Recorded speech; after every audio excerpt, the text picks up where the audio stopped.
Au début des années 60, lors de l'informatisation massive des entreprises, un grand professeur qui lui-même était chercheur dans ce domaine-là rencontra le rabbi. Il demanda au rabbi, vous êtes sûrement au courant de ce qui se passe, l'informatisation, l'informatique, les ordinateurs.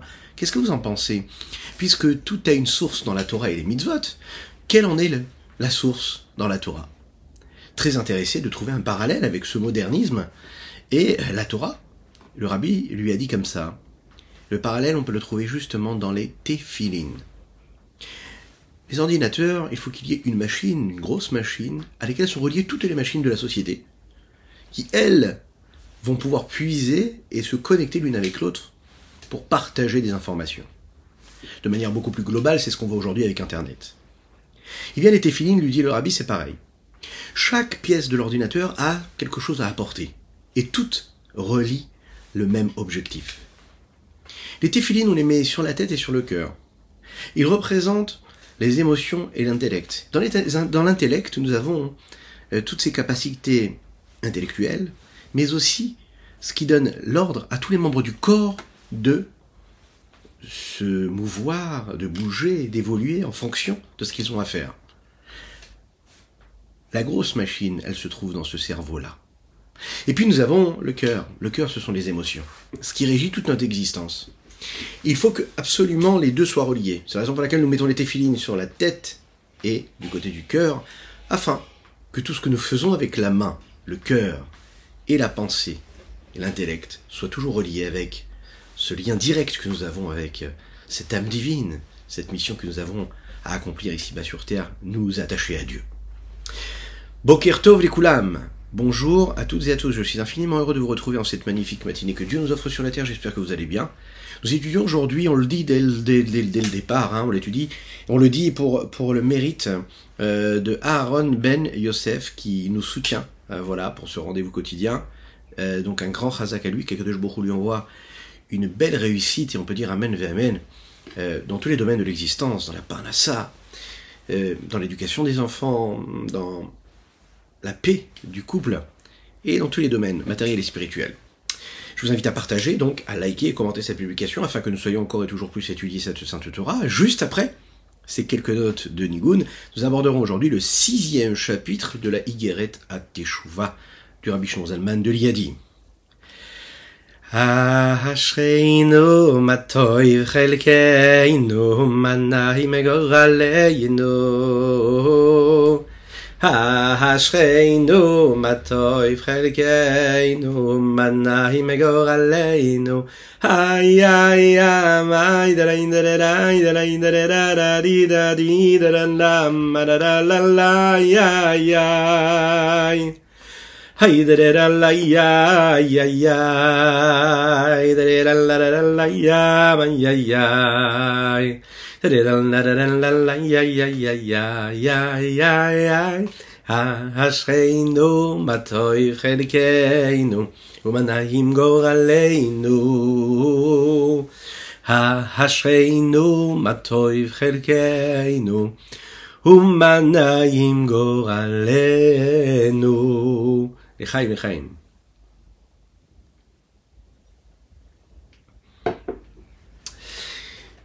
Nous allons parler de l'exil de la Shekhinah aujourd'hui.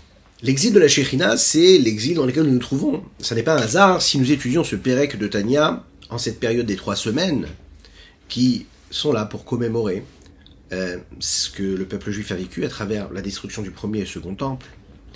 La première brèche, au début des 3 semaines, le 17 Tammuz, les murailles de Jérusalem, ce qui nous amène vers le Tisha B'Av, ce qui lui commémore la destruction des temples. Et bien sûr, à travers l'histoire du peuple juif, qui va représenter l'exil et toutes les souffrances qu'on a pu endurer. Mais on est là pour comprendre ce que ça veut dire. C'est l'histoire en fait des nuits du peuple juif, des Grecs ou des Romains, on ne le sait pas exactement, qui eux, à cette époque-là, souhaitaient entrer dans le Beth Amikdash.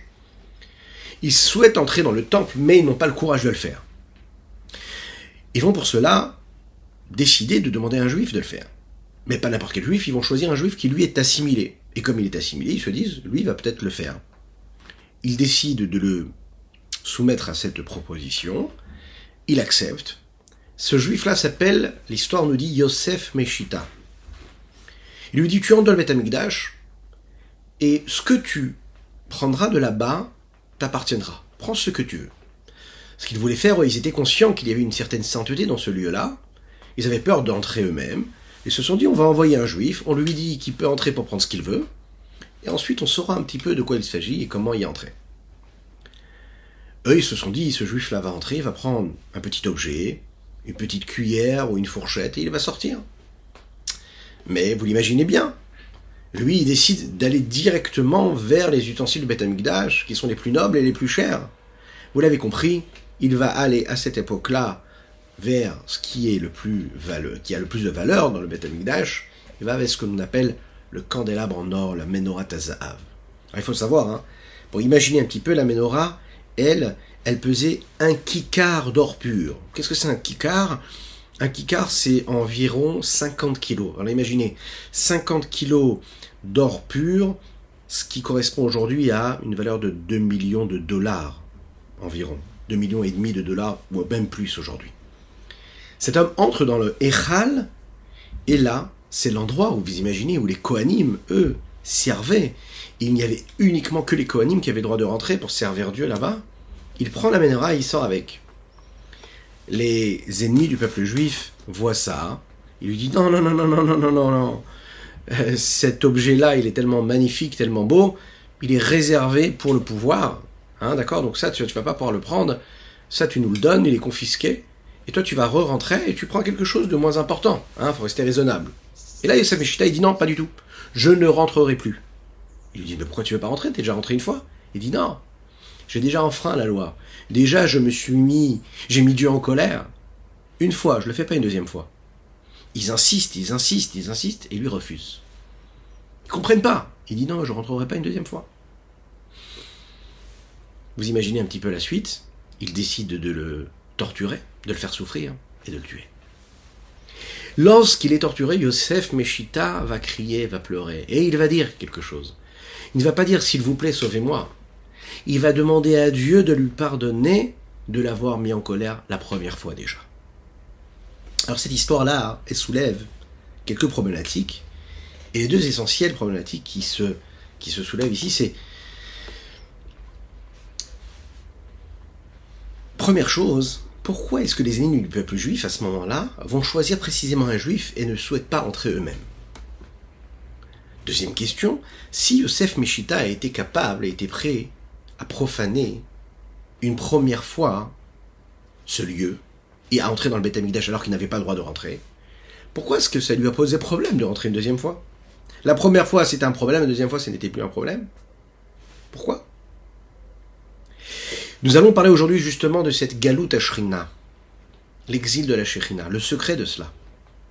Qu'est-ce qu'il y a de si particulier dans ce temps-là, dans lequel nous vivons, cet exil-là, et qu'est-ce qu'il y a par rapport à l'époque où nous vivions avec le Beth Amikdash, Baruch Hashem, le temple, les Kohanim, les Korbanot?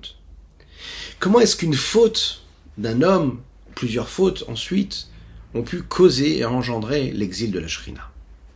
On comprendra ici aussi également ce que les paroles du Zohar veulent dire lorsqu'on nous dit que Teshuva, Tashuv, qui est le dernier et du nom de Dieu, lui, il faut le ramener à sa place quand on retourne vers lui.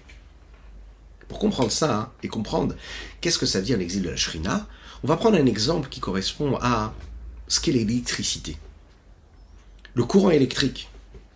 Il y a deux façons de se rattacher à un courant électrique. En général, par l'intermédiaire d'une société qui, elle, a pour but de donner de l'électricité à tous les foyers. Elle va installer un boîtier chez nous à la maison, puis nous, on va faire les travaux nécessaires pour s'y brancher, et on aura de l'électricité dans toutes les pièces de la maison. Pour cela, nous avons un petit boîtier qui, lui, va compter combien d'électricité nous utilisons, et ensuite on va payer en fonction de ce que nous avons utilisé ou pas. Il y a quelque chose de positif dans cela, c'est qu'on est honnête et qu'on utilise quelque chose que l'on paye, et on est quand même en sécurité. À savoir que s'il y a un problème au niveau du courant, s'il y a une goutte d'eau qui va tomber, ben automatiquement, le courant se coupe. Il y a une autre façon d'avoir de l'électricité, de manière beaucoup plus pirate. On va aller prendre un câble qui sort de chez nous à la maison, et on va le rattacher à un pilier électrique dans lequel il y a de l'électricité, et on va coller les deux fils. Et de cette façon, on aura de l'électricité. Bon, le côté négatif, c'est que c'est pas honnête, c'est interdit. C'est dual, quoi. Mais aussi, c'est dangereux. C'est dangereux parce qu'en fait, s'il se passe quelque chose, il n'y a rien qui fera que l'électricité se coupera, parce qu'il n'y a pas toute la mise en place que peut mettre une société officielle. Bon, qu'est-ce qu'il veut dire, cet exemple-là? À l'époque du Beth Amikdash, il se passe quelque chose de très particulier. C'est que la présence divine, elle est là, elle est présente. Il y a Dieu. On sert Dieu d'une façon très établie. Dans le 4e chapitre, vous avez étudié le sens, du terme même de Chelek Avaye Amo. Chelek Avaye Amo, on l'a dit, c'est que Akadosh Baruch Hu nous dit ici que le peuple juif, c'est une partie intégrante de Dieu. L'âme de chacune et chacun d'entre nous, c'est une partie de Dieu. Dans le chapitre 5, nous avons parlé de cela, que puisque la neshama du juif, l'âme du juif, elle est descendue dans ce monde-là, dans un corps si étroit, et qui continue, ce juif-là, à tenir cette corde-là divine qui le rattache à Dieu. Donc, il peut être dans ce monde-là, ici-bas, matériel, mais d'un autre côté, est attaché avec ce qui est le plus élevé, à savoir le nom de Dieu qui est tout au-dessus. Pourquoi? Parce que ce qui est tout au-dessus et tout en haut, c'est la source même de l'âme du juif. Mais il y a une différence considérable entre le temps du Beth Amikdash et notre exil maintenant. C'est au niveau du rattachement, la façon avec laquelle on est relié à cette source d'énergie, de sainteté. À l'époque du Beth Amikdash, tout était convenable, tout était clair, tout était propre. C'est-à-dire que le lien que nous avions avec Dieu, nous avions un petit boîtier, nous avions ce Beth Amikdash-là, et la Shrina, elle résidait dans le peuple juif de façon dévoilée. Il n'y avait pas vraiment de problème avec cela. Dieu était là, et il résidait parmi le Ham Israël, parmi le peuple juif, de manière dévoilée. Comme il est dit dans le texte, Ve'asulim migdash ve'shachanti betecham. Et vous ferez pour moi un migdash, et je résiderai parmi vous. Ce qui veut dire ici, c'est que quoi? À l'époque du Beth Amikdash, Akadosh Baruch Hu, il est là, on n'a qu'à se baisser pour se servir. Ouais, imaginez un petit peu ce que ça veut dire. C'est-à-dire que Dieu, il était présent, pas besoin de beaucoup d'efforts, juste être disposé à accepter l'état de sainteté dans lequel on se trouve. Via sous les Migdash, Betor Ben Israël, il est dit que Dieu résidait parmi chacun et chacune d'entre nous. Dans sa vie, à cette époque-là, on l'a vu, de façon claire, nette et précise, il y avait 10 miracles qui se produisaient dans le Beth Amikdash constamment, en permanence. À cette époque-là, on sait qu'il y a beaucoup de personnes qui ont le mérite d'avoir la prophétie. Ils avaient la prophétie, c'est-à-dire qu'ils sentaient la présence de Dieu. Ils avaient un esprit saint, raffiné, saint, divin presque. Et cet esprit, ils pouvaient le diffuser, le partager avec le peuple juif. Donc, puisqu'il y avait cette sainteté-là qui était aussi présente, le peuple juif, qui lui était le réceptacle de cette évidence de Dieu, devait aussi s'adapter à cette sainteté-là. Et donc, il devait se comporter en conséquence. Il devait donc se comporter comme il fallait. Le réceptacle, c'est quoi? L'accomplissement de la Torah et les mitzvot comme il faut, sans faire d'erreur. Être un bon réceptacle. Ne pas mettre d'eau dans ce réceptacle si on veut recevoir de l'électricité. Avoir un réceptacle propre. À l'époque, on sait aussi que le peuple juif va vivre dans une forme de générosité, de bénédiction, d'abondance matérielle, spirituelle. Le peuple juif était riche, il vivait bien, il était heureux. Il était sur sa terre et en dehors, et il vivait bien. À cette époque-là, celui qui faisait une erreur et qui s'écartait de la Torah, qui profanait le nom de Dieu, il était en train d'accomplir ce que nous appelons un interdit de karet. Et karet, ça veut dire aussi se couper, se retrancher. Ça veut dire en fait, en réalité, tu coupes la corde d'influence que Dieu te donne. Tu coupes le flux. Tu ne reçois plus d'énergie. Tout le monde le voyait. Il est dit comme ça dans les textes que tout le monde voyait comment jusqu'à l'âge de 50 ans, il pouvait continuer à vivre, ensuite il s'en allait. En fait, le Beth Amikdash, il était là pour calmer tout. Il anticipait tout. Il permettait de cadrer et de donner au peuple juif une direction, une inspiration, un apaisement. Il était le phare de leur vie. Ils savaient se diriger, ils savaient comment choisir et quoi choisir dans les choix de leur vie. En fait, à chaque fois que l'influence de Dieu touchait quelque chose qui ne correspondait pas à la sainteté de Dieu, il y avait une coupure d'électricité automatique. En fait, la Avera, c'est un petit peu comme une goutte d'eau sur un fil électrique. Donc, comme il y avait le Beth Amikdash et que la Shrina elle était là, c'est un petit peu comme quand on est relié officiellement à un boîtier électrique, qui fait qu'il y a une coupure tout de suite, et que Baruch Hashem, qu'il n'y a pas d'incident dans la maison. Mais dès l'instant où on est en Galout, où là on n'a pas le Beth Amikdash, on n'a pas cette société-là qui va s'occuper que tout se passe comme il faut, que chaque élément que nous utilisons soit comme il faut, alors à ce moment-là ça se complique. Il est dit dans le texte, Mipnei chatainu galinu martzenu, à cause de nos fautes on a été exilés de notre terre. Depuis que le Beth Amikdash a été détruit, on a dû partir, voyager, et s'éparpiller parmi toutes les nations. Et lorsqu'un homme est en exil, c'est-à-dire qu'en réalité, qu'il y ait une force étrangère qui le maîtrise, qui le dirige, et qui, lui, n'a plus la possibilité de s'exprimer comme il le souhaite, avec les forces et les énergies que lui souhaite.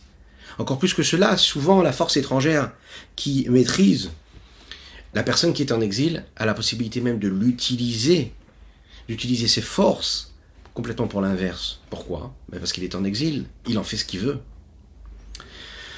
Les Bénis Israël représentent ce côté de la Gdusha, de sainteté. Les nations du monde représentent l'inverse, le côté de la Klippa, de cette écorce-là. Lorsque les Bénis Israël, le peuple juif, descend en exil, la Gdusha, les textes nous disent, la sainteté, elle est descendue avec elle en exil. Ce n'est pas juste le peuple juif qui est en exil, c'est aussi la Shrina, c'est aussi la sainteté qui est en exil. Il est dit comme ça dans les textes, dans le Midrash Rabbah du Chumash Bamidbar. Partout où le peuple juif a été en exil, la Shrina était avec eux. Galou le Bavel, ils ont été en exil en Babylonie, Shrina et Mahem, la Shrina était avec eux. Galou les Edom, Shrina et Mahem. Ils ont été exilés à Edom, et bien la même chose, la Shrina était avec eux. Alors, d'un côté, elle est avec eux, c'est-à-dire qu'elle est en exil, mais de l'autre côté, ça veut dire qu'elle nous accompagne, elle est partout, toujours avec nous. Et ça, c'est le côté positif qui doit nous intéresser. Les Chaim.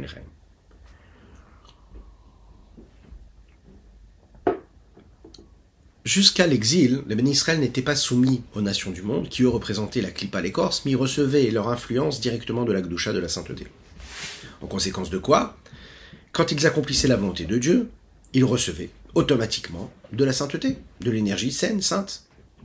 En cette époque de galout, d'exil, les Bénis Israël, eux, sont soumis à la domination des nations, et donc ce qu'ils reçoivent, ce que le peuple juif reçoit, ne le reçoit pas directement de la Gdusha, mais le reçoit par l'intermédiaire de la Klippa, de cette écorce-là, des nations du monde. C'est ce que nous appelons Sod Galut Ashrina, le secret même de l'exil de la Shrina. La Shrina, en fait, elle donne, elle influence, elle donne, mais elle a besoin de passer par l'intermédiaire d'écorces négatives, ce que nous appelons la Sitra Chara aussi également, l'autre côté, c'est-à-dire tout ce qui n'est pas de la sainteté. C'est la raison pour laquelle on peut voir des gens qui réussissent, qui ont ce qu'il faut, qui reçoivent énormément d'énergie, qui ont de quoi vivre, qui vivent de manière riche, comme un sujet qu'on avait abordé déjà il y a quelques jours, et qui ont tout ce qu'il faut, qui ont toutes les énergies. Mais pourquoi est-ce qu'ils ont toutes les énergies ? Mais parce que justement, l'énergie, elle vient. Mais elle est travestie par cette écorce-là de négatif. Le principe, il est en réalité assez global. Tout ce que nous le recevons sous une certaine condition. On le reçoit parce qu'en fait, on fait quelque chose. On agit, on construit, on bâtit, on crée un réceptacle. Mais quel réceptacle nous avons créé à ce moment-là ? Lorsqu'on accomplit la volonté de Dieu, et la volonté de Dieu ne peut être accomplie que quand elle est du côté de la sainteté, alors on reçoit quelque chose de particulier. Lorsqu'on reçoit une énergie qui ne vient pas du côté de la Gdusha, alors là, il n'y a plus de conditions. Qu'est-ce que cela veut dire ? Mais il suffit de voir les nations du monde, il suffit de voir toutes les autres créatures terrestres qu'il y a, que ce soit les minéraux, les végétaux, les animaux. Ils ont une vie, ils reçoivent une vitalité, Dieu leur donne une vitalité. Mais eux, on leur donne cette énergie de manière totalement gratuite, sans qu'ils aient besoin d'accomplir la Torah et les mitzvot. Quand nous parlons de peuple élu, c'est pas du tout un peuple élu dominateur, sûr de lui, Non, c'est un peuple élu parce qu'il a des responsabilités de peuple élu. Lorsque tu es élu, c'est pas un cadeau. C'est un cadeau, mais qui a aussi beaucoup de responsabilités. Te donne beaucoup de responsabilités. Le peuple juif, il a été choisi, mais Dieu, il te dit, ok, je t'ai choisi, mais ce que je vais te le donner, mais ça ne sera pas gratuit. Il faut que tu accomplisses ma volonté. Alors que les nations du monde et toutes les créatures, les autres créatures, minérales, végétales, animales, elles reçoivent une vitalité, mais on ne leur demande pas d'accomplir la Torah et les Mitzvot. Elles n'ont pas ces 613 commandements à accomplir. En fait, quand un juif prend ce qu'il a à prendre et il ne le prend pas comme il devrait, selon la loi, eh bien c'est un petit peu comme si qu'il prenait son électricité de manière pirate sur un pilier électrique qui serait dans la rue. Le problème, c'est qu'il a peut-être de l'électricité, il a peut-être de l'énergie, mais ça reste pirate. Donc c'est interdit, c'est malhonnête, et c'est aussi très très dangereux. Quand on utilise l'énergie que Dieu nous donne en cet exil-là, en temps d'exil, parce qu'il y a une énergie, sans Chasvé Shalom et accomplir la Torah et les Mitzvot, on a de l'énergie. Mais qu'est-ce qu'on en fait de cette énergie-là? Si elle ne vient pas de la sainteté, le problème se pose. C'est la raison pour laquelle, en ce temps d'exil, comme l'exil est opaque et l'obscurité est réelle, on peut pas voir de manière dévoilée le lien qu'il y a entre la Shrina, la présence de Dieu, et le Ham Israël, le peuple juif. On ne voit pas directement comment, parce que je fais cette mitzvah, alors j'ai une bracha, j'ai une bénédiction. Même si nos sages, à travers l'histoire, nous ont promis que quand je fais telle ou telle mitzvah, ça apporte de la bracha. Même si les sages nous ont dit, si tu donnes le maaser, tu t'enrichis. Si tu te comportes comme il faut, de manière propre dans ton business, et selon la halacha, et tu respectes toutes les lois, oui, les chachamim nous ont dit, il n'y a pas de problème, sache que tu auras la bracha. Et d'ailleurs, le texte nous dit, dans la Torah, c'est marqué, tu veux avoir la bracha, eh bien, bénis Dieu, tu as mangé, remercie Akadosh Baruch Hu de t'avoir donné de la nourriture. Et si tu le fais comme il faut, eh bien, tu auras de la bénédiction. Mais on ne le voit pas clairement de manière directe. D'un autre côté, on ne voit pas non plus aussi, quand on fait une faute, que Dieu nous en préserve, comment en fait on sectionne et on coupe la corde, le lien que nous avons avec Dieu. C'est ça le problème. Du côté positif, on ne voit pas comment Dieu directement nous donne la bénédiction. Et du côté négatif, on ne voit pas que quand on a fait une avéra, on est en train de s'égarer et on se coupe de Dieu, d'Akadosh Baruch Hu. À la lumière de quoi, la réponse à la question que nous avions dans le chapitre 4 peut être donnée de cette façon-là. La question c'était comment est-ce qu'il y a des gens qui accomplissent et qui font des avérotes, qui font l'inverse de ce que Dieu demande, ils continuent de vivre bien, et ils dépassent les 50 ans, ils dépassent les 60 ans, ils dépassent les 80 ans, et ils ne vivent pas du tout selon les préceptes de la Torah et des mitzvot. Eh bien la réponse elle est comme ça. À l'époque du Beth Amikdash, ça n'aurait jamais eu lieu. À notre époque, oui. Comme aujourd'hui on reçoit notre vitalité par l'intermédiaire des écorces et par l'intermédiaire de tout ce qui est l'inverse de la Gdusha, alors oui, il s'avère qu'il y a ces accidents-là. Ça veut dire que l'énergie peut aller là où elle ne devrait pas aller. Mais à l'époque du Beit HaMikdash, ça ne pouvait pas y avoir lieu. Un homme, il va faire l'inverse de ce que Dieu lui demande, et le lien ne va pas être coupé. Mais il y a du positif dans tout cela. Ça veut dire que la Teshuvah va être beaucoup plus facile à être accomplie aujourd'hui. C'est la raison pour laquelle un homme, aujourd'hui, il a une minute, il peut faire Teshuvah et complètement se rattacher à Kadosh Baruch Hu, peu importe ce qu'il a fait juste avant. Parce que justement, nous sommes avec ce lien-là qui nous apparaît comme étant très éloigné de Dieu, mais qui en même temps est très très très proche de Dieu, parce qu'on se rappellera toujours que la Shrina, elle est avec nous en réalité dans cet exil. Regardons dans les mots ce que le Rabbi Zalman a à nous dire, les Chaim. אומנם זהו בזמן שהיו ישראל במדרגה עליונה. כשהייתה השכינה שורה בישראל בבית המקדש, ואז לא היו מקבלים חיות לגופם, רק על ידי נפש אלוקית לבדה. Lorsque le Beth Amikdash était là, la Shrina résidait dans le peuple juif, dans le Beth Amikdash, et là le peuple juif en fait ne recevait pas sa vitalité, autrement que par son âme divine.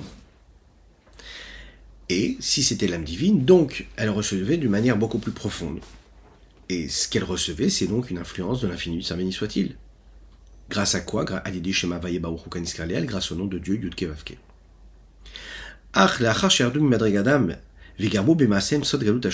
Après qu'ils soient descendus de leur niveau, et qu'ils ont entraîné par leurs actions aussi également l'exil de la Shrina,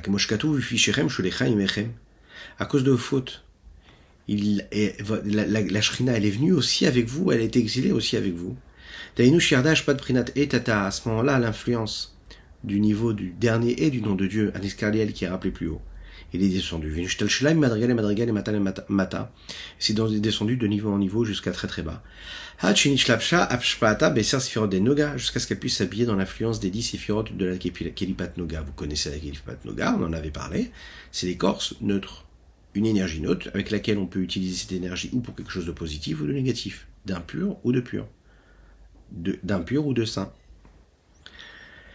Amashpiot, Shefa Vechayut, elle aidait à Mazalot, qui elle influence et donne de la vitalité grâce aux différents Mazalot, Vechol Tseva Shamaim, à toutes ces créatures célestes, Veasarim, et tous ces princes célestes, Shaliem, Lechol Achai Gaishmish Bolamazé, ces anges qui sont là et qui veillent et qui permettent en fait la vitalité de chaque être vivant qu'il y a matériellement ici-bas sur Terre. Mais pas seulement sur les êtres humains, c'est la même chose pour les animaux, mais c'est la même chose aussi, c'est la même chose sur tous les végétaux, comme les Chachamim le disent, de mémoire de Béni, il n'y a pas une seule petite herbe que l'on peut voir dans le jardin, dans la forêt, sur la montagne, qui n'est pas un mazal, un ange qui est là et qui lui dit « grandis, grandis, pousse, pousse ». Pas seulement il lui dit « maquet ». Il lui donne un petit coup pour lui demander de pousser. Vous imaginez un petit peu? Rien n'est au hasard. Et à ce moment-là, on peut le voir. Donc celui qui faute parmi le peuple juif, il peut recevoir sa vitalité dans son corps, dans son âme animale, comme tous les autres êtres animaux, comme les autres animaux. En fait, en réalité, on peut être considéré comme des êtres qui ressemblent à des animaux. Oui, de ce côté-là, le côté animal que nous avons nous rappelle que cette vitalité-là peut être présente. Et malheureusement, en fait, elle nous ramène à ce que nous avons de plus animal. À savoir, on reçoit une énergie, comme l'animal reçoit aussi de l'énergie. L'chaim. La fameuse histoire de Rabbi Yitzhak de Berditchev, qui était considéré comme, vous savez, l'avocat du peuple juif. Il trouvait toujours des circonstances atténuantes aux fautes, aux égarements du peuple juif. Il s'est exprimé comme ça auprès de Dieu, il a dit comme ça, il a dit « Ribono shel olam, maître du monde ». Alors, si tu nous avais mis le monde futur, le olam haba devant les yeux, d'accord? Et tous les plaisirs du monde, tu les avais laissés dans les livres. Alors tu aurais pu demander à un juif qui faute et de lui dire « Comment ça se fait que tu fautes? Tu as devant toi le olam haba, le monde futur, il est là. Tu as devant toi, en fait, en réalité, la plus grande des saintetés de pureté qui apparaît devant toi. Comment est-ce que tu peux aller chercher dans les livres les fautes et aller fauter ou les plaisirs du monde et aller te dire comment est-ce que je vais me donner du plaisir?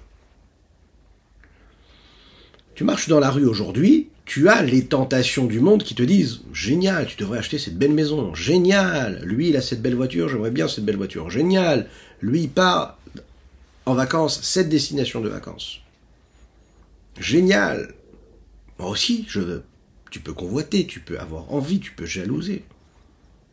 Le problème, c'est que lorsque tu vas sortir le lendemain, tu vas te rendre compte qu'en réalité, dans ce monde-là, les plaisirs et les désirs, ce que l'on te propose dans le monde, ça ne s'est pas arrêté, il y a encore quelque chose de nouveau. Tu vas rencontrer ton ami, qui lui aussi part en vacances, mais en fait, il part dans une destination qui est encore un petit peu plus au sud, là où il y a encore un petit peu plus de soleil, et puis dans son pavillon, sa villa, il n'y a pas une piscine, il y a 2 piscines. Eh oui. Et il y a aussi autre chose, et il y a aussi autre chose. Et en fait, tu te rends compte qu'en fait, c'est infini. Imaginez ce même monde-là, on ne voit pas ça. On voit juste un monde spirituel et on voit comment on peut profiter de la lumière céleste. Et dans les livres, on aurait tous les plaisirs de ce monde-là, écrits dans les livres. Vous êtes d'accord avec moi, hein, ces livres-là resteraient dans les bibliothèques. Ça resterait de l'imaginaire. Alors Rabbi Yitzhak de Berditchev, il dit comme ça, il dit à Dieu, il dit, mais t'as fait l'inverse, toi, Dieu. Et les plaisirs et les désirs, tu les as mis dans la rue. On sort dans la rue, on se dit, qu'est-ce que je vais pouvoir encore faire? Et pour te trouver, toi, Dieu, et le plaisir céleste et spirituel, on a besoin d'aller étudier la Torah dans les livres. T'aurais peut-être dû faire l'inverse. Et la tâche aurait été beaucoup plus facile. C'est un petit peu ce que nous sommes en train de dire ici. À l'époque du Beth Amikdash, on pouvait voir le Beth Amikdash devant nous. On voyait un Kohen rentrer dans le Beth Amikdash. On voyait les Lévim chanter, imaginez l'ambiance. Vous comprenez, j'ai fait des fautes, j'aimerais offrir quelque chose à Dieu, je prends un animal, je l'amène en sacrifice, je vis quelque chose. Je fais partie d'un projet. Le monde qui m'entoure, il est en correspondance totale avec ce que la Torah me dit. C'est un petit peu ce qu'un enfant, ce qu'un jeune, ce qu'un ado, ou un peu plus qu'un ado peut nous demander aujourd'hui et nous dire. Mais c'est tellement difficile, on vit dans un monde qui va à l'inverse de ce que tu me demandes d'étudier, ou sans quoi tu me demandes de croire. Oui, le monde extérieur ne correspond pas. À l'époque du Beit Hamikdash, le monde extérieur y correspondait. Donc c'était beaucoup plus facile d'accomplir la Torah et les mitzvot. Aujourd'hui, tu me demandes de faire les kétoret avant la tefila. Ça parle de quelque chose que je ne connais pas, que je n'ai pas vécu. On me dit que le korban, il était fait de cette façon-là et de cette façon-là. On me dit que les kétoret, les encens, ils étaient faits de cette façon-là et de cette façon-là. Mais moi, je veux le vivre. Si je le vis, c'est beaucoup plus facile pour moi. Ça ne doit être que dans mon imaginaire. C'est beaucoup plus compliqué. L'exil de la Shrina, c'est ça. L'exil, c'est que les tentations et les plaisirs du monde, à l'époque du Beit Hamikdash, c'était la volonté de Dieu. Ce que nous voyions à l'extérieur, c'était ce que la Torah nous dit. Donc on vivait en correspondance totale avec ce qui est écrit. Aujourd'hui, nous ne voit pas en réalité tout cela. Un juif qui vit à l'époque et qui fait une avéra, mais bien sûr qu'on peut se plaindre, bien sûr qu'il peut être retranché du peuple. Mais à notre époque, c'est tellement difficile de créer un lien entre ce que nous étudions, la volonté de Dieu, et le monde qui nous entoure. Il n'y a que dans les livres qu'on étudie que l'influence de Dieu, elle vient par Dieu. Mais nous, quand on ouvre les yeux, on ne voit pas ça du tout. On voit l'inverse. On voit celui qui ne fait pas la Torah et les mitzvot, qui ne se comporte pas comme il faut, que Dieu nous en préserve, et qui lui, apparemment, réussit beaucoup plus que celui qui essaye d'être sérieux dans sa pratique de la Torah et des mitzvot. On voit comment, en fait, un homme qui se comporte mal, il a plus de chance que celui qui se comporte bien en général. C'est ce qui se passe dans le monde. Quelle réponse on donne à nos enfants? Quelle réponse on se donne à soi-même? Alors vous allez voir que le Rabbi Shlomo Zalman va nous donner des éléments de réponse et il va nous soutenir, il va nous aider dans cela.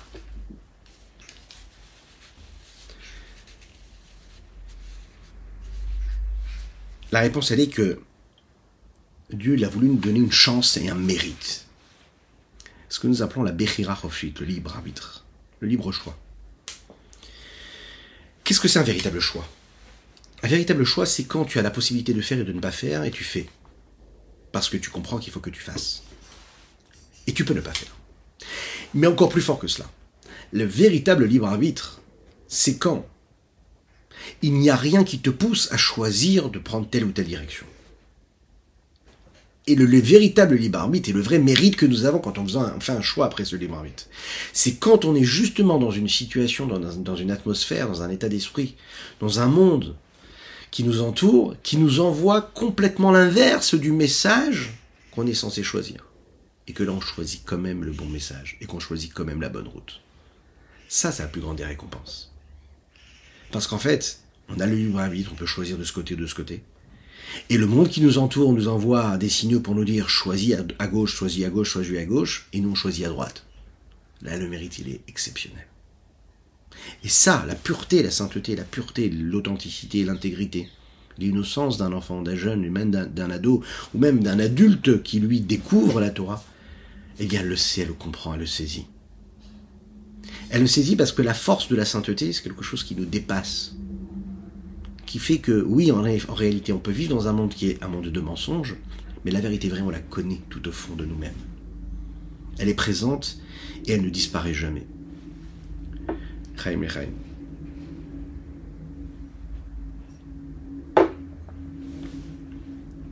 En ce temps d'exil, c'est pas du tout pareil qu'au temps du Beit Hamikdash. Oui, c'était beaucoup plus facile. Je fais une mitzvah, je sais que si j'accomplis une mitzvah, je reçois une récompense. Un homme qui fait l'inverse, eh bien ici, qu'il est en train de se faire du mal à lui-même. C'est un petit peu comme une personne qui mange un aliment qu'il ne doit pas manger. Un homme qui fume une cigarette alors qu'il ne faut pas fumer de cigarette. Il sait très bien qu'il est en train de se faire du mal. C'est la raison pour laquelle, dans cette époque-là, le choix de la sainteté, ça n'était pas un choix véritable de l'âme de l'homme. C'était quelque chose de normal. Pourquoi? Parce que ça valait le coup beaucoup plus que de ne pas faire ce que Dieu nous demande. Ça aurait été une folie de ne pas le faire. On te dit, voilà, tous les jours tu ouvres, tu entres, tu pousses la porte et tu entres dans la pièce, tu peux profiter de la lumière. Ok? C'est gratuit. T'as juste à entrer, tu rentres, tu profites de la lumière. Si toi tu décides de rester à l'extérieur, c'est que tu fais une erreur. C'est vraiment dommage de ta part.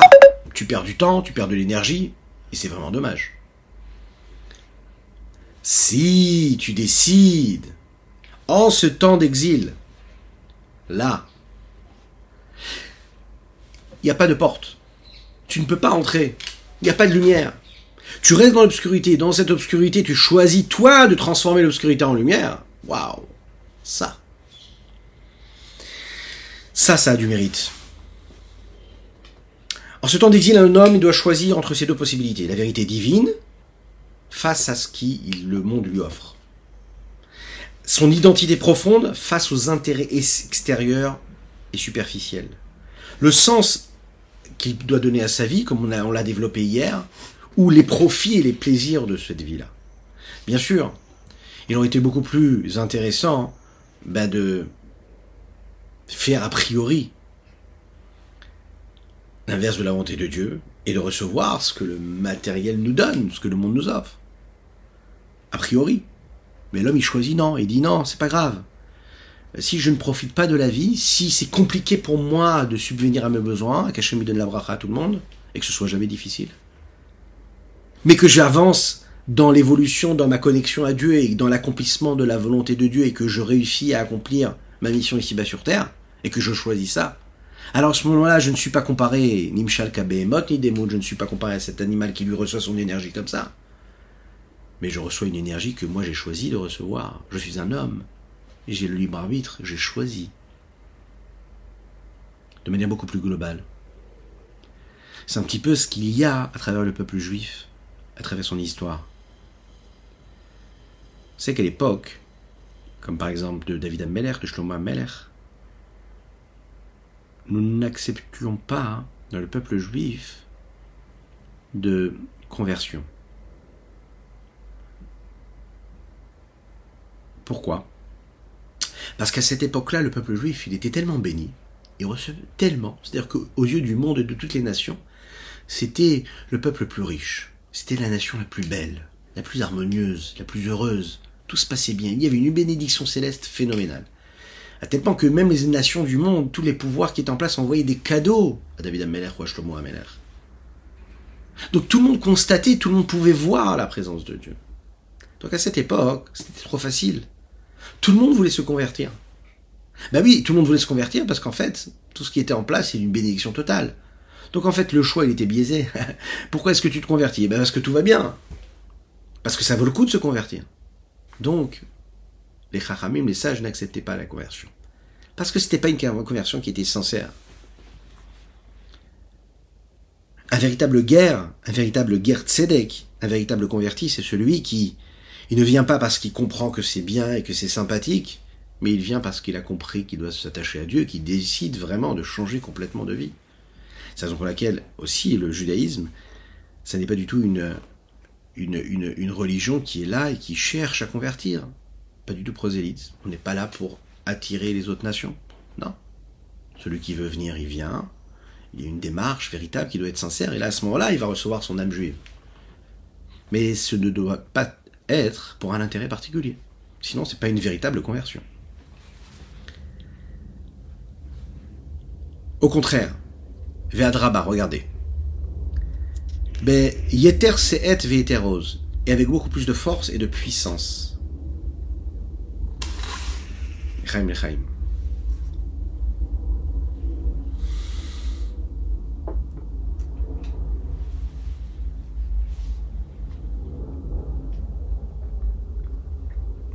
La véritable bracha, la véritable bénédiction, sans de donner aucune accusation chas v'shalom dans les mots qu'on emploie ici, mais qui explique un petit peu ce qui est dit ici, c'est qu'un homme, il est de l'argent, il reçoit sa parnassa, il reçoit des moyens physiques qui lui permettent de subvenir à ses besoins, de vivre dans une forme de largesse, parce que oui, un juif se doit de vivre dans une largesse, et il doit prier Dieu pour qu'il lui donne une largesse, de façon à ce qu'il puisse accomplir la Torah et les mitzvot dans la largesse et la tranquillité d'esprit, ce qu'on souhaite à chacune et chacun, Bezrat Hashem. Mais tout doit être dans la bracha. Et c'est quoi la bracha ? Voilà un homme qui travaille, qui ferme sa boutique, tous les Shabbats, qui respecte le Shabbat. Il va à la synagogue, il se retrouve avec ses enfants, il étudie la Torah. Il fait un vrai Shabbat de sainteté, de pureté. Et son chiffre d'affaires est assez bas. Voilà son collègue qui lui aussi vient du peuple juif, qui ouvre sa boutique tous les jours de la semaine et même le Shabbat, et qui gagne beaucoup, et qui gagne vraiment bien sa vie, et qui lui ne fait pas le Shabbat. On est tous confrontés à cela. On voit, on ouvre les yeux, on voit, c'est ce qui se passe.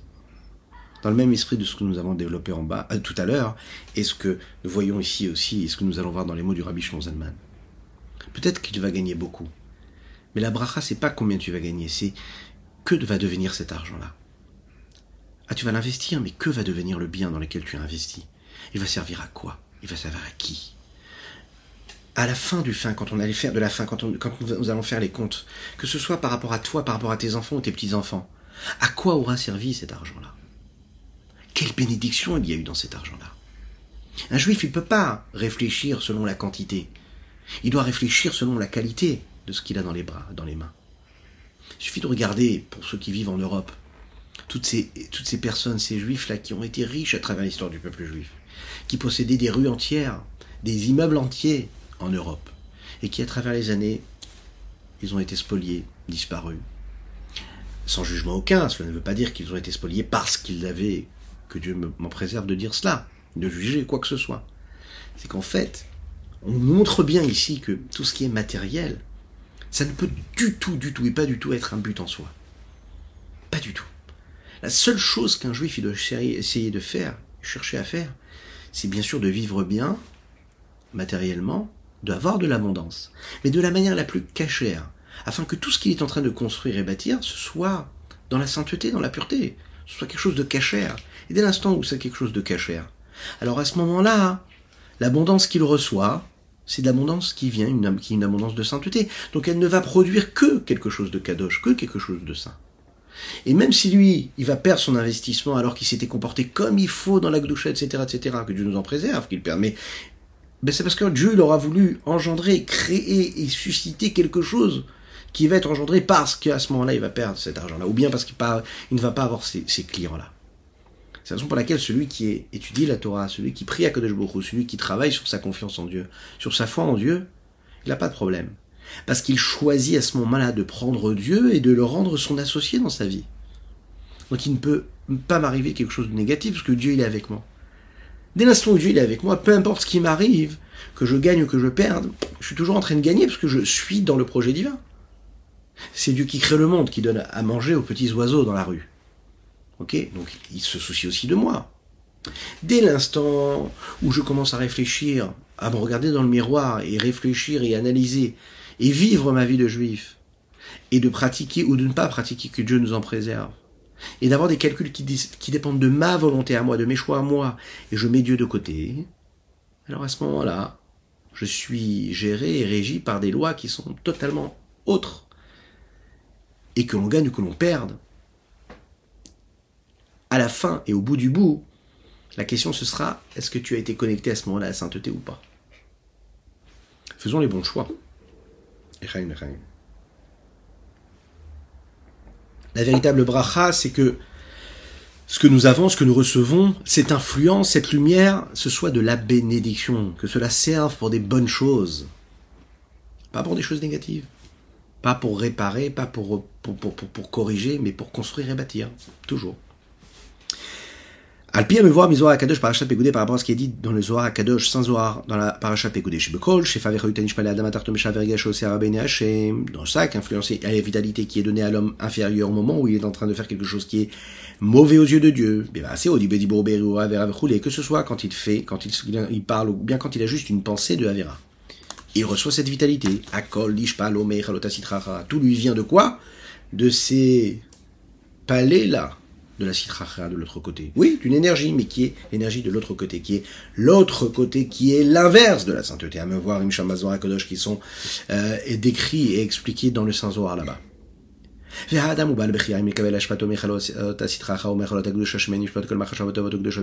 il a le choix, il a le libre arbitre de choisir est-ce que son influence doit venir de ses forces de l'impureté ou bien de ses forces de sainteté.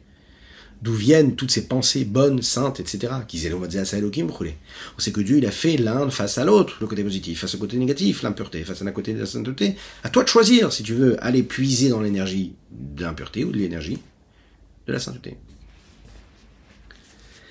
Il faut savoir que toutes ces enceintes-là, qui viennent, toutes ces forces de la Sitra Achara, des forces du mal, elles reçoivent et se nourrissent et prennent leur vitalité de ces 10 forces, ces 10 séphirotes qui, elles, sont dans la Klipat Noga, puisque les 10 forces que nous avons dans la Gdusha, ce que nous appelons les séphirotes, elles existent aussi à travers les 10 forces qu'il y a dans l'impureté, mais aussi dans l'écorce de Noga, qui est cette écorce neutre. À toi de chercher, toi de savoir ce que tu vas en faire. Pour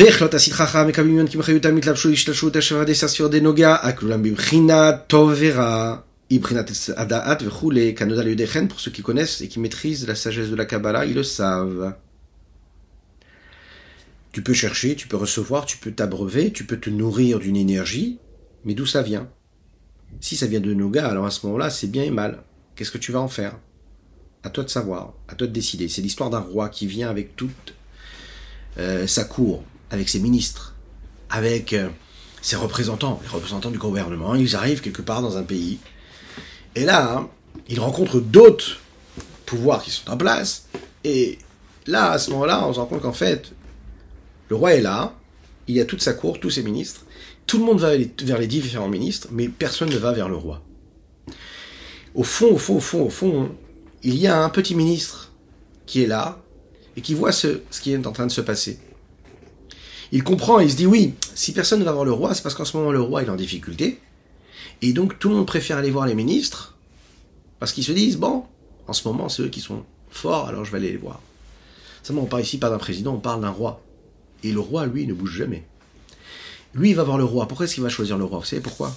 Parce qu'il se dit, les ministres, ils ont peut-être du pouvoir maintenant, mais c'est un pouvoir qui est instantané. Très rapidement, ce pouvoir-là, il va disparaître. Alors que le roi, lui, disparaîtra pas. Le roi, peut-être aujourd'hui, on lui donne moins la possibilité de s'exprimer, mais ça reste le roi. Je préfère m'attacher au roi. Le Rabbi de Lubavitch l'explique dans un des Mahamarim que nous avions étudié pendant la période de Pessah, si vous en souvenez, Beyom Ashté Assar. Dans cette histoire-là, on ne comprend pas en réalité. Tout le monde sait que le roi, c'est le roi. Alors pourquoi tout le monde s'intéresse à ses ministres et pas à ce roi, et qu'il y en a un seul qui est intelligent et qui choisit le roi? Pourquoi les autres, ils sont idiots? Ils sont pas idiots, ce sont des ministres aussi, des hommes de pouvoir. Pourquoi est-ce qu'ils choisissent pas le roi? Le Rabbi dit là-bas, en fait, que la question, c'est pas qui est le plus important ou qui est moins important. Tout le monde est d'accord et tout le monde accepte que le roi, c'est le plus important. La question, c'est vers qui il est plus convenable et vers qui il est plus intéressant d'aller. En fait, il faut savoir que le roi, c'est le roi. Peut-être qu'il ne changera jamais, mais le roi, il n'a pas du tout de rapport avec ce qui se passe dans les petits sujets de la vie courante. Il ne s'occupe pas des petits intérêts du peuple. Il est au-dessus de tout ça. Alors que les ministres, eux, sont dans les petits intérêts du peuple. Donc il est plus intéressant d'être bien et d'avoir des connexions avec ceux qui sont en pouvoir, mais qui ont des petits pouvoirs qui changent la vie des hommes, qu'avec le président ou avec le roi, qui lui est au-dessus de tout. Il est plus intéressant d'être ami avec celui qui s'occupe à la mairie de la voirie, ou bien des constructions que l'on peut avoir et des permis de construire, que d'être en relation avec le président de la République, qui lui ne pourra jamais nous aider à avoir un permis de construire dans un petit quartier de notre ville. C'est la même chose ici. Dans cette histoire-là, le ministre là, qui est tout au fond, mais qui est intelligent, lui, il se dit, regarde, il y a des intérêts personnels, mais il y a aussi quelque chose de beaucoup plus global. Il y a le fait d'avoir un lien avec le roi. Et avoir une connexion avec le roi, hein, ça c'est la véritable intelligence. C'est de se dire, je vais être connecté à quelque chose qui est au-dessus de tout, au véritable pouvoir. J'aurais peut-être pas les petits intérêts que les autres auraient pu me donner, mais je suis quand même proche du roi, la personne la plus respectée du pays. Et ça, c'est quelque chose de particulier. Les nations du monde, elles aussi, elles reçoivent de la vitalité. Celui qui faute, lui aussi reçoit de la vitalité. Il reçoit de la lumière, il reçoit de l'énergie, il reçoit même de l'abondance. Il le reçoit parce qu'en fait, ils le reçoivent gratuitement, quoi. Il n'y a pas eu d'effort. La raison pour laquelle le peuple juif doit choisir Akadosh Baruch Hu, doit choisir Dieu, c'est pas parce que ça vaut le coup de choisir Dieu, parce que ça paye mieux. Non, je choisis Dieu parce qu'en fait, c'est ce qui me relie à mon essentiel. C'est ce qui me rattache à mon essentiel, parce que c'est ma vie, c'est mon essence. Parce que Chelek, Hachem, Amo. Parce que le peuple juif, c'est une partie de Dieu, parce que la Neshama qui est en moi, c'est une parcelle divine qui m'a été insufflée lors de la création. Et voilà pourquoi je m'attache à Dieu. Pas parce que je vais recevoir ça, ou je vais recevoir ça, parce que c'est beau, parce que c'est intéressant, parce que la Torah, c'est philosophiquement, intellectuellement intéressant. Non, pas du tout. Tout est vrai, mais c'est pas pour ça que je dois m'attacher à Dieu. Je m'attache à Dieu, parce que c'est le roi du monde. Et que j'ai le privilège d'avoir une connexion directe avec le roi du monde. Le roi des rois, Melech Malchei Amlachim Akadosh Baruch Hu. C'est pas un mérite énorme. Rien que ça vaut pas le coup pour ça.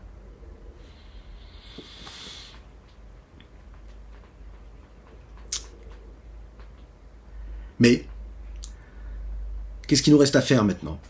Il nous reste à faire Teshuvah.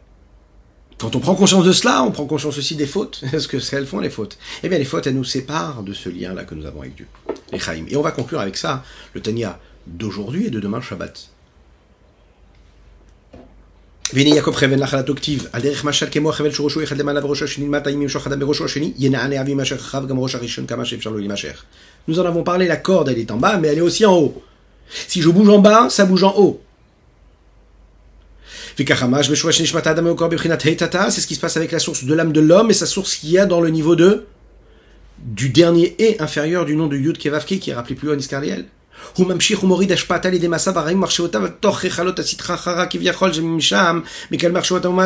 bouge en bas la corde, ok, et que je la bouge comment? Avec l'impureté, avec des pensées négatives, des pensées impures, des paroles impures, des actions impures.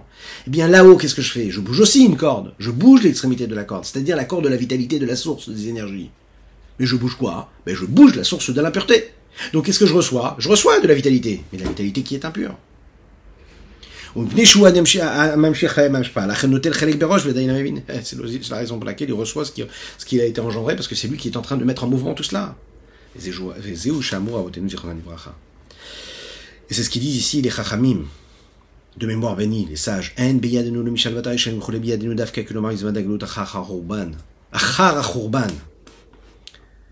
faut absolument investir dans ce travail de la Teshuvah maintenant. Parce qu'en fait, on ne doit pas du tout se focaliser sur la réussite et sur la fameuse tranquillité que les impies peuvent avoir. Leur réussite éphémère. Sans rentrer dans une forme de justification, mais on le sait, il suffit d'ouvrir les yeux pour savoir et de constater que, bien mal acquis, oui, il ne profite jamais. Un jour ou l'autre, ça se passe mal. Les plaisirs, les profits vont être éphémères. Ensuite, ça disparaît.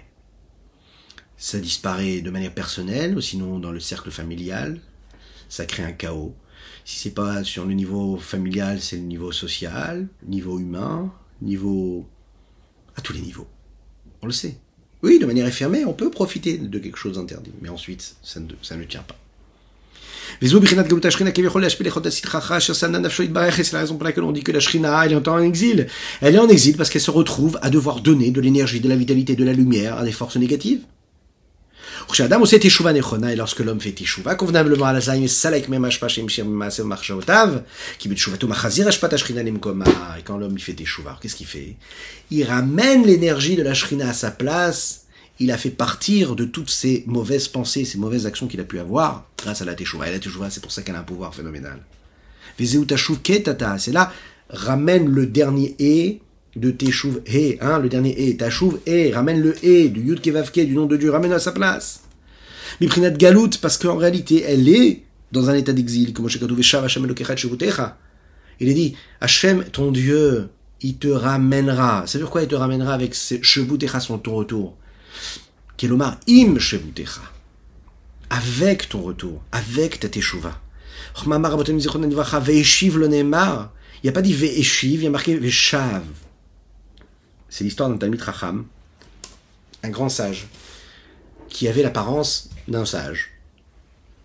Et qui avait donc une belle kippa sur la tête, il avait une barbe, il avait des péotes, et il décide d'aller dans une université quelconque. Une grande université. Mais dans cette université, il y avait, on imagine bien, une ambiance qui était complètement inverse à la Torah et aux mitzvot. C'était dans cette époque-là, et cela correspond à la petite histoire que nous avions racontée hier, vous vous en souvenez, avec le rabbi et ce chaliard qui voulait aller dans un match de baseball pour ramasser de l'argent et pour être avec des gens très très riches qui allaient là-bas. Et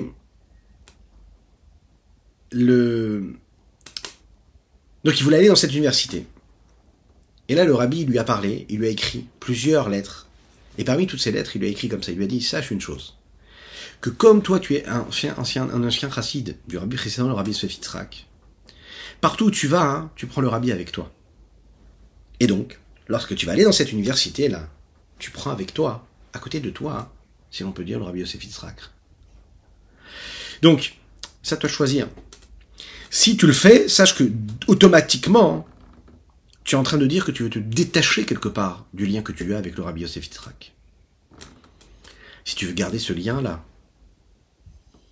ça va être compliqué de te retrouver là-bas. Et le problème, c'est que le rabbi Yosef Yitzhak, lui, n'accepte pas de se détacher de toi. Parce qu'il n'accepterait pas que tu te détaches. Akadosh Baruch Hu n'accepte pas que l'on se détache de lui. Akadosh Baruch Hu, il attend de teshuva. Parce qu'il sait que la seule chose qu'il veut, c'est que même si on a utilisé pour avoir des pensées, des paroles, des actions qui sont négatives, que Dieu nous en préserve. Cette énergie qui était en exil dans cette impureté, la seule chose qu'il attend, c'est qu'on ramène cette énergie à sa place. Tachouv ke, tachouv. Pour conclure, il faut savoir qu'au bout du tunnel, il y a une belle lumière. Cette belle lumière, c'est qu'il faut savoir que peu importe ce que nous avons fait, nous avons la possibilité de se rattraper. Nous avons la possibilité, comme Yosef Meshita du début de l'histoire, de se rappeler qu'il y a l'intérêt personnel et il y a l'intérêt commun. Il y a l'intérêt commun et il y a l'intérêt ultime. Et l'intérêt ultime, c'est de s'attacher à Dieu, peu importe les intérêts personnels qu'on aurait pu avoir sans s'attacher à cet intérêt ultime. Je vous souhaite un excellent Shabbat, de paix, de sérénité, de joie, de miséricorde, de tranquillité, de paix dans le foyer, d'harmonie, de joie véritable avec les enfants, avec vos amis, avec vos proches. Que Dieu vous bénisse dans l'abondance matérielle et spirituelle et que nous puissions, bien sûr, accomplir la Torah des mitzvot et garder ce lien direct avec Dieu, Be'ezrat Hashem, et qu'après Shabbat, on soit déjà tous ensemble en train de partager notre prochain cours à Yerushalayim reconstruit, avec le Beth Amikdash et le Mashiach. Shabbat Shalom, à bientôt.